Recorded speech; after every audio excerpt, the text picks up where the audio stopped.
Imagine a vehicle capable of withstanding truly powerful explosions, with its occupants coming out completely unharmed. Imagine a vehicle capable of withstanding multiple shots from 7.62 mm caliber weapons. Imagine a vehicle so heavy that it directly contributed to the crash of a Boeing 747 seconds after takeoff.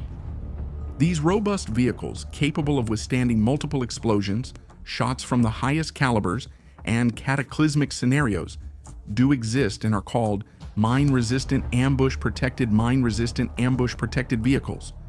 Used for truly terrible environments, mine-resistant ambush-protected S, or mine-resistant ambush-protected vehicles, are a type of military vehicle developed by the Mine-Resistant Ambush Protection Program of the United States Department of Defense. And they were specifically designed to withstand attacks and ambushes from improvised explosive devices, or IEDs. The program began in 2007 as a response to the increasing threat of destruction. In just 5 years, that is, by 2012, it had deployed more than 12,000 vehicles. General Dynamics Land Systems manufactures the Cougar family of MRAPs, which are used in urban environments as well as outside them. And they are used for command and control, explosive ordnance disposal, patrol, military column support, observation, surveillance, and medical evacuation. It is primarily designed to reduce injuries to troops and crew caused by improvised explosive device detonations and gunfire. Basically, a mine-resistant ambush protected must be able to drive over an explosive device and survive its detonation, mainly keeping its occupants safe and sound. And in addition, it must protect them from all kinds of bullets of various calibers during intense conflict. And its concept, its extreme engineering, its advanced heavy armor, among several other features, really make these vehicles capable of surviving such events. In fact, when MRAPs were introduced in the Iraq War, they were a decisive item, and they completely changed the concepts of comfort and safe troop movement.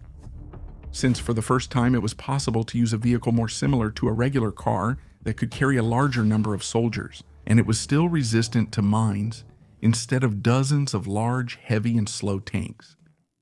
MRAPs are built in such a way and use a V-shaped chassis so that if they have to take the direct impact of a large mine explosion, its chassis disperses part of the energy and fragments to the sides, which ensures that the vehicle remains intact even if it loses its tires and some mechanical parts are damaged.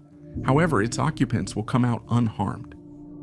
But how, unlike a regular vehicle, can a mine-resistant ambush-protected actually withstand a large mine explosion without being destroyed and without killing the crew on board?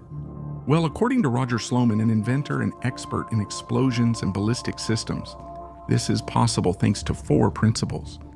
The first happens during the first 10 milliseconds. During the mine explosion, it's important that the vehicle doesn't move. In this time window, the mine reaches its maximum destructive power, and if the vehicle stays still, its V-shaped chassis and armor will absorb most of that destructive force and disperse it to the sides and away from the vehicle without sending it flying. The second point is related to the first, and it has to do with the weight of the vehicle. The mine-resistant ambush protected needs to be extremely heavy so that the force of the mine explosion doesn't send it flying, which, if it happens, often results in the destruction of the vehicle and in serious injuries or even deaths on board. The third point has to do with reinforcing the structure of the vehicle's floor, making it more resistant and preventing it from deforming, being penetrated by debris, or collapsing completely. And the last point is that the vehicle has a high ground clearance. And this is based on a simple scientific principle. Bombs are less destructive when they have to travel a long distance between the ground and the surface of the vehicle. So, the farther the floor of the vehicle is from the ground, the better. The Cougar family of MRAPs features a V-shaped monocoque, and its layout includes an engine at the front of the vehicle, which is a Caterpillar C7 diesel engine. This is a 6-cylinder inline turbocharged engine, with power outputs exceeding 300 to 350 horsepower and an automatic transmission. With a weight of 18 tons, it can reach a maximum speed of 105 km/h. The vehicle has 3 doors, with the third one at the rear for soldiers to enter. 2 rectangular and heavily armored windows at the front protect the driver and the commander from anything coming from the front. In addition, there are side windows for observation.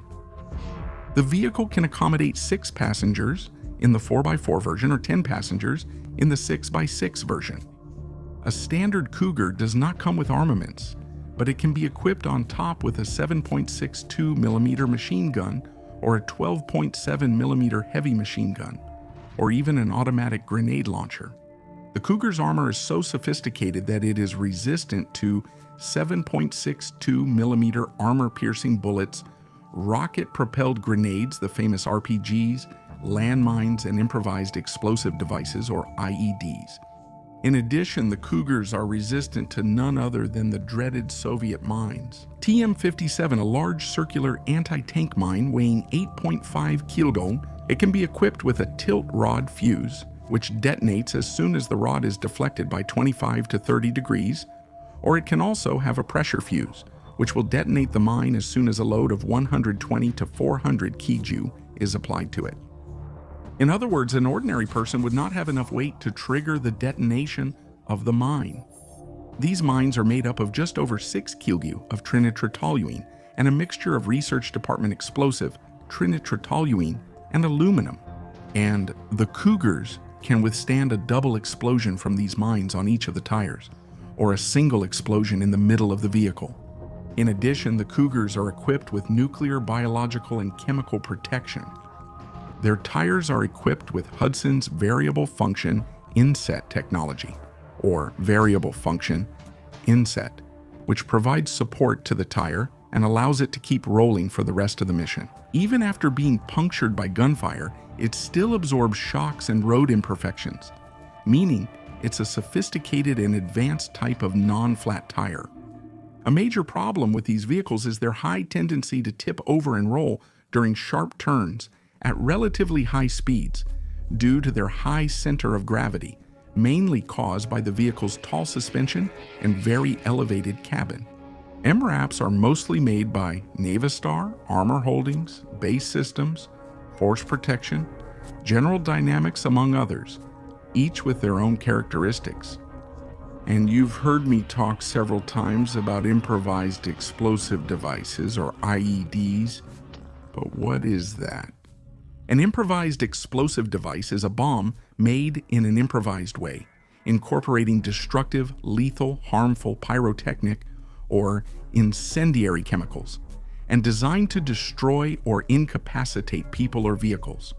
They are commonly used as roadside bombs or homemade bombs.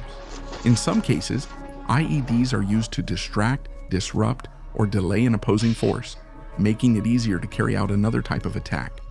They are built with conventional military explosives, such as artillery shells, connected to a detonation mechanism.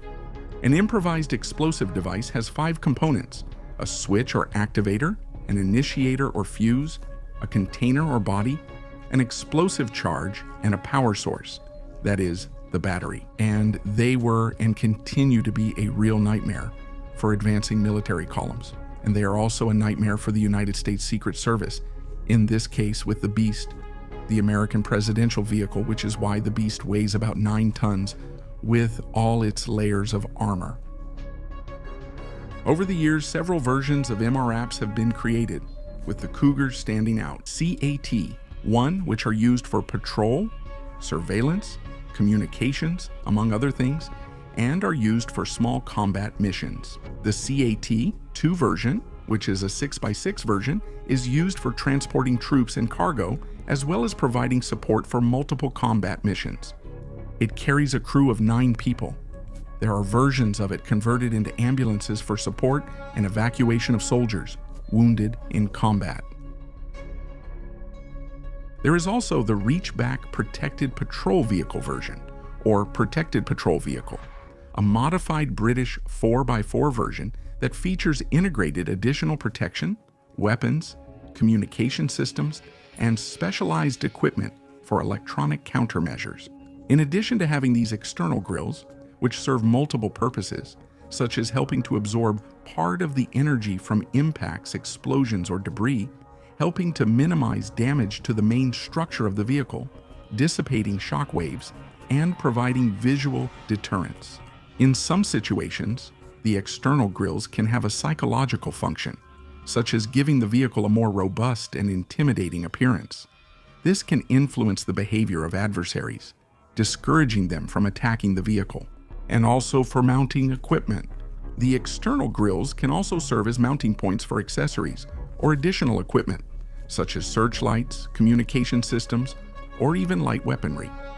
There is also the Mastiff Protected Patrol Vehicle, the Wolfhound Heavy Tactical Support Vehicle, and the Tempest Protected Patrol Vehicle. And how much does a Cougar mine-resistant ambush protected cost? Well, the smaller 4x4 version fully equipped can exceed $480,000, while the larger 6x6 version can surpass the $730,000 mark. That includes various equipment and some weapons. But besides the MRAPs being highly armored and capable of withstanding detonations from certain mines and IEDs, still certain large explosives can completely destroy a mine-resistant ambush protected if it drives over them. That's why there's the Counter-Improvised Explosive Device and Mine System, or Counter-Improvised Explosive Device and Mine System, which is a kit placed in front of the MRAPs. And this kit features multiple sensors, optical systems, and radar to scan the terrain and detect in advance possible IEDs buried in the ground or hidden behind rocks, for example. And on the afternoon of April 23, 2013, at Bagram Air Base in Afghanistan, a Boeing 747 from National Air, cargo was tasked with transporting 5 MRAPs, of which 3 were Cougar type, each weighing 18 tons, and 2 were MATVs, each weighing 12 tons. Arranged in this way, as shown in the image, and since this is a different type of cargo from the usual, there is a specific way to secure them on board to prevent them from moving during the flight. And this is done using dozens of straps specifically designed for this purpose. The person responsible for calculating how many straps would be needed to secure each of the vehicles determined that the MATVs would need 24 straps each, and the Cougars 26 straps each.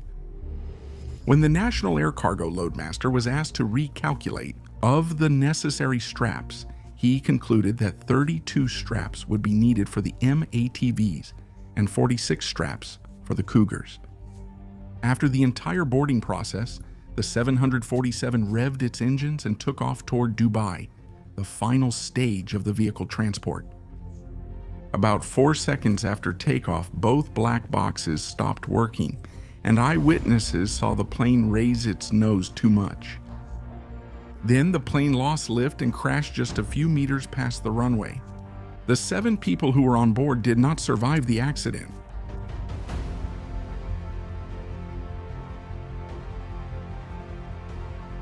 Later, through the investigation, it was discovered that during takeoff, at least one of the MRAPs, in this case, the M all-terrain vehicle, in the back, it must have come loose from the straps and rolled to the rear of the plane, hitting and damaging the bulkhead wall that holds the plane's pressurization. It also hit the 2 black boxes, the voice and data recorders, and also hit and damaged 2 important hydraulic systems, and the airplane's jack screw, which controls the elevators and allows the pilots to raise and lower the nose of the plane. With all these systems damaged, the plane became uncontrollable, and, to make matters worse, due to the shifting of the MRAPs, the plane's center of gravity was altered, making the rear of the plane much heavier than the front, which explains the strong tendency for the nose to pitch up right after takeoff.